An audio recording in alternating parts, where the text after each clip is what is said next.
குலதெய்வத்தோட அருளோட நல்லபடியா விநாயகரை வந்து பார்த்தீங்கன்னா வழி அனுப்ப போகிறோம். அதாவது விநாயகரை வந்து விசர்ஜனம் செய்ய போகிறோம். விசர்ஜனம் அப்படிங்கிறது என்ன அப்படின்னா, சந்தனம், மஞ்சள், களிமண் இதனால் செய்யப்பட்ட சிலைகளை நம்ம வந்து 5 நாள், 3 நாள், 7 நாள் இல்லை 10 நாள் வந்து பூஜை பண்ணிட்டு நீர்நிலைகளை போய் கரைக்கிறதா வந்து பார்த்தீங்கன்னா விசர்ஜனம் அப்படின்னு சொல்கிறது. எங்கள் வீட்டு பிள்ளையார நேற்று நல்லபடியாக 3 நாள் மனையில் அமர்த்தி 3ஆம் நாள் அவருக்கு நெய்வேத்தியம்லாம் வச்சு நல்லபடியாக எருக்கம்பூ மாலைலாம் சாத்தி அவரை வந்து பார்த்தீங்கன்னா ஆற்றுல கரைக்கிறதுக்காக ரெடி பண்ணியாச்சு. நம்ம எப்படி வந்து அழைக்கும் போது எவ்வளவு நம்ம நெய்வேத்தியம் பண்ணி பயபக்தியா சூடம் சாம்பிராணிலாம் காமிக்கிறோமோ அதே மாதிரி அவரை வழி அனுப்பும் போதும் அதே மரியாதையோட நம்ம செய்யறதுதான் வந்து பார்த்தீங்கன்னா விசர்ஜனம் அப்படின்னு சொல்றது. இது எல்லா கடவுள்களுக்கும் பண்ண மாட்டோம், விநாயகர் பெருமானுக்கு தான் பண்ணுவோம். ஆடி மாதத்துல ஆத்துல வெள்ளப்பெருக்கெல்லாம் ஏற்படும் பொழுது நிறைய அசுத்தங்களும் வரும். நம்ம அசுத்தத்தை வந்து சுத்தம் பண்றது நீர்நிலைகள் தான். ஆனா நீர்நிலைகளை சுத்தம் பண்றதுக்கு யார் வருவா?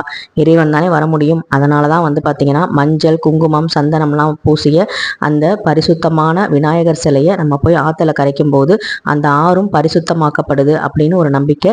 இதுவும் அது மட்டும் இல்லாம ஆத்துல இருக்க மண்ணரிப்பை தடுக்கிறதுக்கு தான் இந்த களிமண்ணால செஞ்ச விநாயகர் சிலையை போய் நம்ம ஆத்துல விடுறோம்.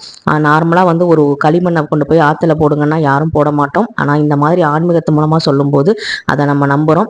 முன்னோர்கள் வந்து பார்த்திங்கன்னா நமக்கு நிறைய விஷயங்கள் நல்லது தான் சொல்லி கொடுத்துருக்காங்க.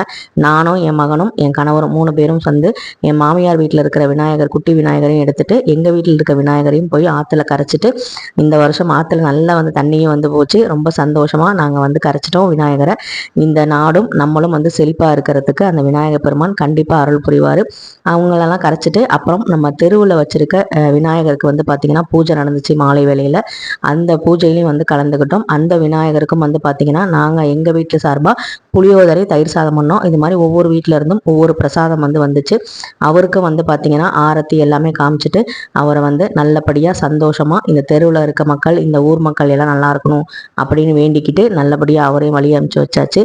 உங்கள் ஊரில் விநாயகர் சதுர்த்தி எப்படிலாம் செலிப்ரேட் பண்ணீங்க அப்படிங்கிறத கமெண்ட்டில் சொல்லுங்கள். நல்லபடியாக விநாயகரை வழி அனுப்பிச்சிச்சு. அதுக்கப்புறம் வந்து பார்த்திங்கன்னா அன்னதானம் வந்து போட ஆரம்பித்தாங்க. அன்னதானத்துலேயும் வந்து பார்த்திங்கன்னா நல்லபடியாக சாப்பிட்டுட்டு ரொம்பவே எல்லாமே டேஸ்ட்டாக இருந்துச்சு. எந்த குறையும் இல்லாமல் சந்தோஷமாக வச்சுருந்த விநாயகர் பெருமானுக்கு நன்றி சொல்லிட்டு நாங்களும் வீட்டுக்கு வந்துட்டோம். இந்த வீடியோ பிடிச்சிருந்தா லைக் பண்ணுங்கள்.